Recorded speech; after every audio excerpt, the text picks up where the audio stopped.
What's up, it's Serum from All Point Samples, and in this video I'm going to show you how you can create Rawstyle kicks 100% from scratch in Serum 2.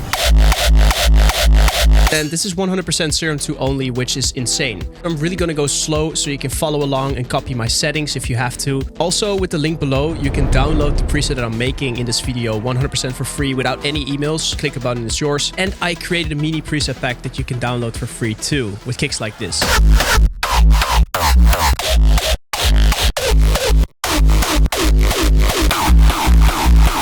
So a quick disclaimer that will help you a lot. Try to copy my method. Don't really try to copy the exact settings, because the thing is, you got to understand the way that I'm building this kick up, because once you have your chain in place and you kind of know the places you can go to, that's the moment you can create endless kicks. And that's what I'm trying to teach you. I'm trying to teach you how you can create your own style of kick instead of creating the exact kick that I'm doing. So in case you are like, well, I really want that, you can download that pack or the preset that I'm making so you can actually fine tune everything yourself. But during the video, I'll show you exactly which buttons and which places really influence the kick the most. And if you follow along and try to do that, then you'll be fine. First, I'm putting down a note on G sharp, and I removed a little bit of the end here to make it flow better. Then make sure you're designing the preset in the BPM of your song, 155 in this case. And we immediately open two oscillators, A and B. A is going to be our punch, B our crunch. Then I immediately open filter 1, in which we're going to assign A. Then the filter goes to nothing and to bus 1, so it doesn't get split up into bus 1 and main. We do the same for oscillator B, nothing, bus 2, so the punch and crunch are separated. Take down the phase randomization, which will make sure the phase doesn't change and thus keeping your kick consistent every time you click a note. LFO1 will put on envelope. Take this down a bit, and we're assigning this to the pitch of both of the punch and crunch. Now just make sure that the crunch is at the lowest possible octave.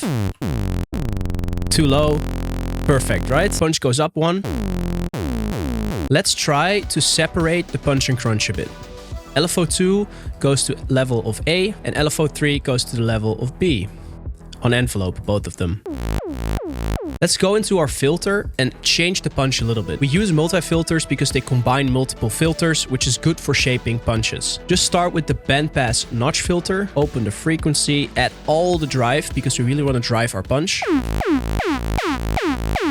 And don't worry about how it sounds yet. Then I'm going to use LFO4 as a more clicky variation of a pitch envelope like this. And we're going to the matrix and assigning that to the global main tuning. This way we can double influence the pitch of our total plugin because we have LFO1 and LFO4. Now, bus 1 was our punch, right? So let's process that very easily. Just put a hard clipper all the way and put an equalizer in front of it. Add a tone boost at a frequency range pretty wide. Don't worry about it too much. We're going to use a utility at the end to once again shape the length of our punch. Like this, and adding that to the level, take it down. Shift-Alt-Click to make it unipolar and take it down a bit. The reason you want to do this is because volume changes in front of distortion, changes in the tone of your punch. And then we want to control the length once more with LFO5 to really make sure it blends well. We will do the same thing in bus 2 for our crunch. Add some tube distortion. And then add a utility at the end.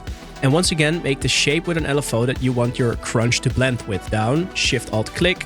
Take it down. Now I go back into the oscillators and I'm immediately changing this oscillator here. A great candidate for now is the basic MCB, and just go to this wave here. Later, you can change your wavetables as you want, but locking in the sound first and then changing it is going to be way easier than trying to get a wrong waveform to sound right. Let's also assign PD, phase distortion from B, and just open it up a bit.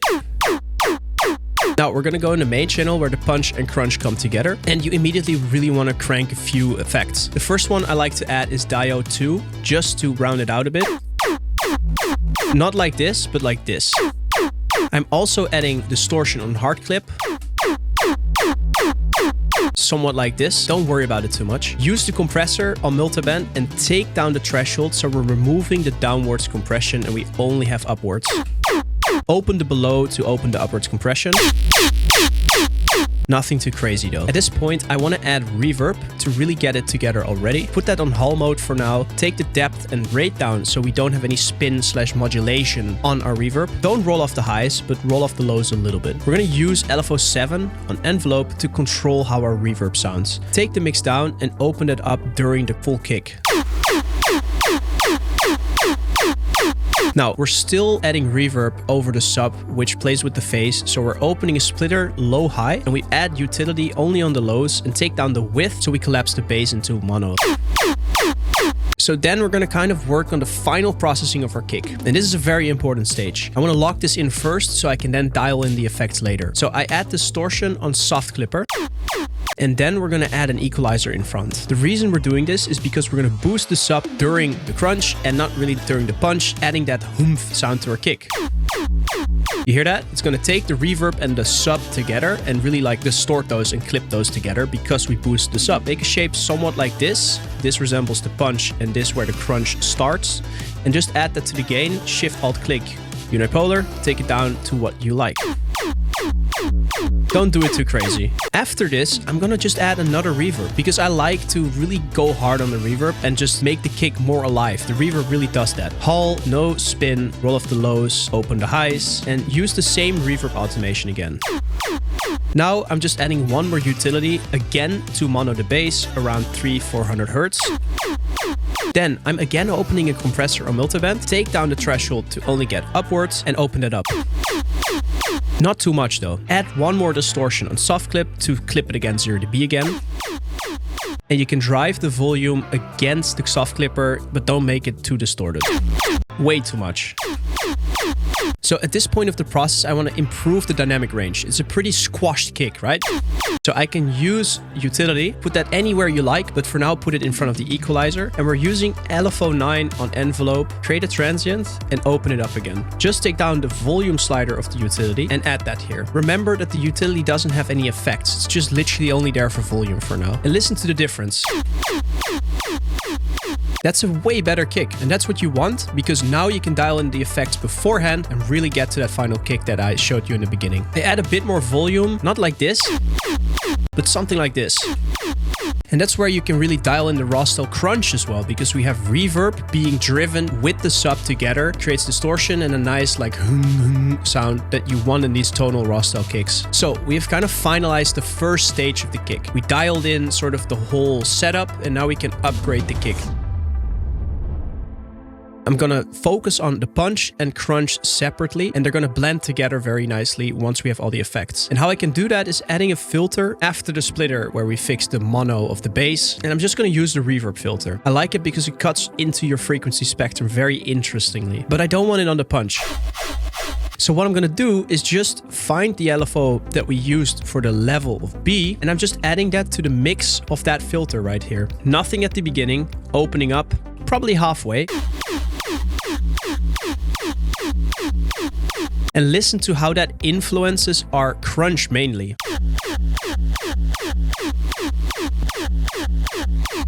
Obviously, it's still going to have a bit of an effect on the punch because look at this, but it is definitely enhancing the crunch and we can kind of dial in a better crunch later. So I'm doing the same thing with another filter, which we can add all the way in front of our kick. And this one is just going to be for the punch. So I'm opening a Combs filter in this case, taking that down a bit, take down the mix, but only use the punch right here. You change the tone of your punch pretty easily without affecting the crunch, which is very important. So now let's talk about the punch. Filter 1 has something like this. We can enhance that a bit more with our final LFO. Just make it look somewhat like this. Put it on envelope and assign this to both the cutoff here and to the frequency because that controls the second filter in the multi-filter. Now if you put this on Hertz, you can play around with how that affects the punch.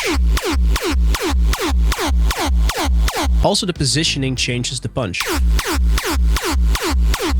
So at this point, filter 1 went into bus 1. I'm going to take that down and have it go into filter 2. And filter 2, enable it and have it go to nothing. So not main, but nothing. And have that go to bus 1. This way, we just added another filter stage. And this is the thing where it really gets the punch to what we want. Because we're going to use the MISC all-pass filter. It starts like this and doesn't do much. But what we're going to do is just add a ton of resonance. And then take down the mix and go back in cutoff. Then, when you're at the low cutoff stage and the mix is somewhat down, you can decrease the resonance and get this sort of like blurred out effect. Now, just use LFO 10 on the cutoff very slightly. So not like this, but like this. Dialed in the amount with the mix. And go back to the effects and let's start enhancing how this punch sounds. We can just add distortion and an equalizer. Just how you would do it in your playlist or the more conventional way anyways. Make sure the utility is afterwards so we keep controlling how it really blends into our crunch properly. And click the equalizer so we can see the frequency spectrum. Put it on bell curve and boost a prominent like main fundamental frequency. Now we can add that exact same LFO again to the frequency here slightly. And then finally, you can obviously also change the pitch curves, which is, I guess, the next stage to talk about in these kicks.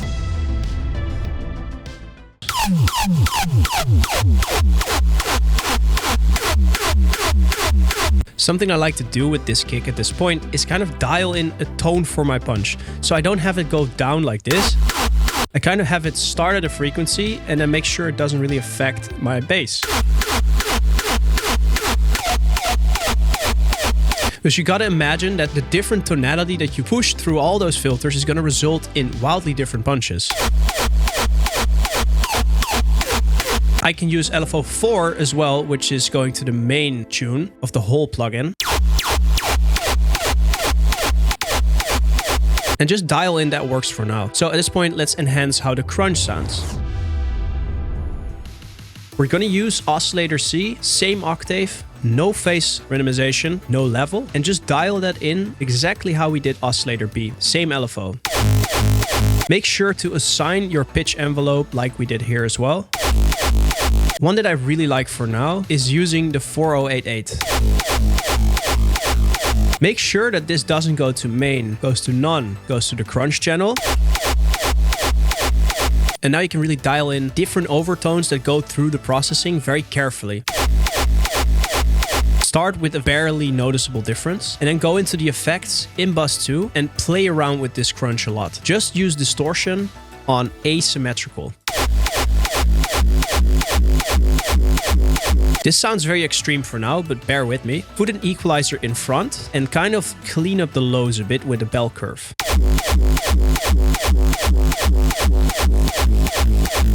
Take the distortion down a bit. Add another utility and use the same LFO that we used, 6, to open the first utility to improve the blend.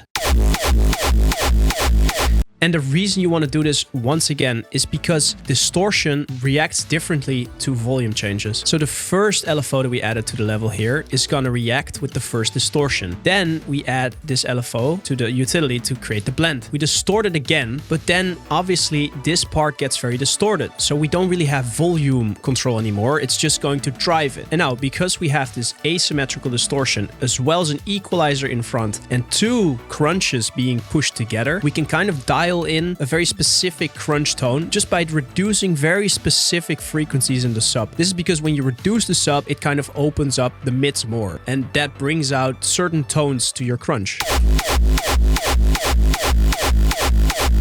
So at this point, a trick that I like to do is enhancing how that like mid frequency opens up. And we just use the reverb LFO for this. Open another EQ after the first one and just open the mids a bit. So assign 7 to the gain. Don't go into the bass because it's going to really create that sort of like boom overdriven sound. Then just keep stacking distortions. Like there's no reason not to do another EQ distortion stage. Distortion, asymmetrical, another EQ, distortion, final utility. In the second equalizer that you added here, just maybe add a same boost with 7 again to the mids.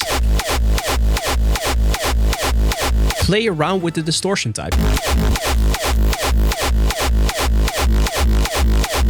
Cut the lows again if the bass gets too siny, too squarey. And then go back into your oscillator and change the tone.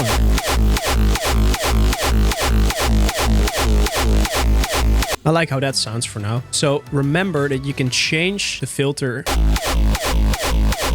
So at this point, a trick that I like to add is using LFO7 and opening that up on the offbeat, sort of. Instead of sweeping the reverb in,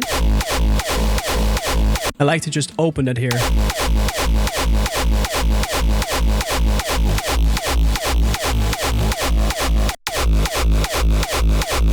Also, you can open the reverb during the punch. So at this point, you kind of locked in the kick and it was a lot of trial and error, right? Maybe you're at this point and you're like, this is too much. I don't understand anything. Remember that you can download my preset and genuinely just play around with what I did, and you can slowly get better at this process. But to demonstrate what you can do with this kick at this point, because it's a lot of dialing in the kick right now, you have all the things you need to dial in the kick. I'm going to show you the certain macros to assign to knobs so you can understand what things change the kick. So the first macro that I want to assign is the punch. Let's kind of just envision 3-4 macros just for the punch. First thing I want to change is the cutoff right here, the range in which we play with the cutoff. Instead of making the frequency the same way, I'm just going to flip it. The frequency starts here and goes down. So these two blend together very cool. See, already different. Very crazy. Another punch knob goes to the filter 2 all pass right here. This could also go to the PD. Why not? This is the phase distortion from A to B. Then for the punch again, we can change how fast LFO10 moves. And this is because we have an interesting shape cutting through every cutoff frequency right here, as well as even the tone right there. Punch. Speed, I guess. And let's not forget the tone right here as well. We could maybe use that filter 1 right here on the combs that we had in our main channel. Just generally make sure that the macros sound good. Don't worry too much about it sounding perfect right now, because you can tweak the macros later, as long as it doesn't sound completely weird. Because for example, this all pass filter, just remember, I just assigned it to the low part, not all the way, because it doesn't really do nice stuff here. Right? So let's do the same thing for the crunch. Bus 2, let's change the tone slightly by just moving around the bell curve that cuts into the lows, because that really opened up the mids, right? And we can do the same thing on this one right here, just ever so slightly. Let's change the crunch with the wavetable position of C. And then also, let's play around with the filter here. So crunch, reverb filter, from here to there. Crunch filter, I guess. Cool. So remember LFO4 going to the main pitch? It's on BPM, but we can change that to hertz and even make a weird shape like this. The weird shape is just gonna play through the pitch, and it doesn't work if it's the kick. On BPM, this doesn't work because it plays into the crunch. On hertz, I can just, because it's on envelope, only focus on the punch. As long as you don't get into the crunch, right? So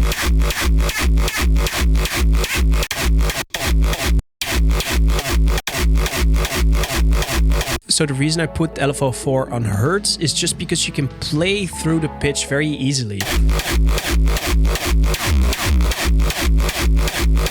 Another macro to assign that's really cool is a macro that kind of plays with the humph of the kick, right? If I have my first pitch channel and I increase this point here, it's basically gonna add that to the kick. So let's start it here and add that to the x-axis. Matrix unipolar, just so it starts here and ends wherever we want. Not too much into the crunch, because I don't want a gated kick like this. I don't want... Probably the maximum here. So find that point, boom. And that same exact Mac can go to the equalizer here, which will just play with the gain. Shift-Alt-Click, unipolar, take it down, start a bit lower, and add a little bit. Because remember, this is our ceiling, taking the final kick, really adding the sub, clipping it, and if you have too much sub clipping, it's gonna take over the mids and thus really remove that crunch out of your kick.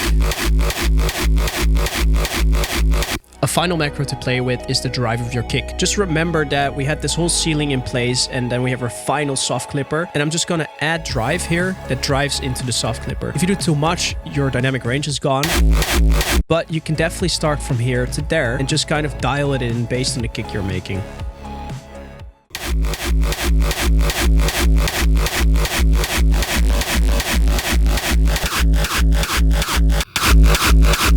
One thing that I didn't talk about is kind of fixing the punch in sense of the stereo. It's a very mono kick sort of. So let's just add a chorus, 100% mix on high pass filter to see what we're doing. Take the depth down, edit anywhere you want in front of distortion, see what works best, but just put it here for now. And take down the mix again and just see the difference. And then a fun thing to play around with that we didn't show with a macro is the reverb. You can just kind of change your kick by using it as an offbeat, but also just open the reverb up here. And the reason this works is because also LFO7 is going to the crunch equalizers here, opening up the mids. And maybe the mids are a bit too much, so play with the crunch sub, which cuts into the lows, right?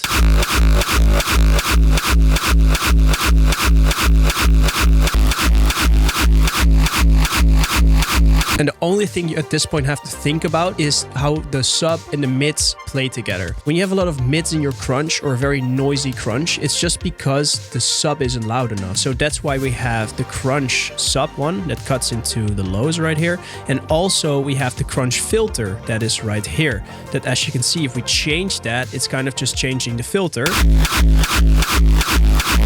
And then it cuts into the lows more. So it's a blend between cutting in the lows and then letting the mids breathe more. And then maybe if it's very midsy right now, just increase the sub humph, which is the ceiling here.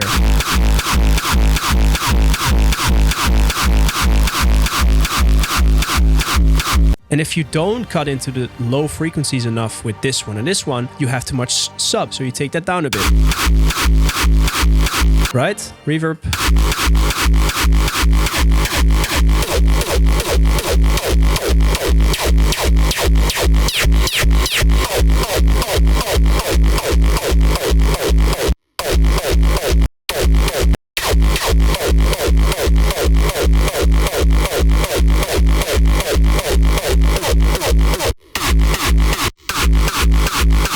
So I know that was a lot of information to take in. Good job on getting all the way through. And don't get discouraged when you try to replicate this, because it takes a few tries to get this right. But if you practice this like a few days, you'll see that you can make this exact kick just like I did, and you'll just get better over time and you'll understand what to tweak better. Because if you got the setup right and then tweak the right macros and knobs, you really get that final kick that you were looking for. If you have any questions, drop them in the comments. Download this preset alongside a ton of extra freebies that I put into it, 100% for free, no email required, with the link below. Thank you for watching, and I'll see you in the next video. Cheers.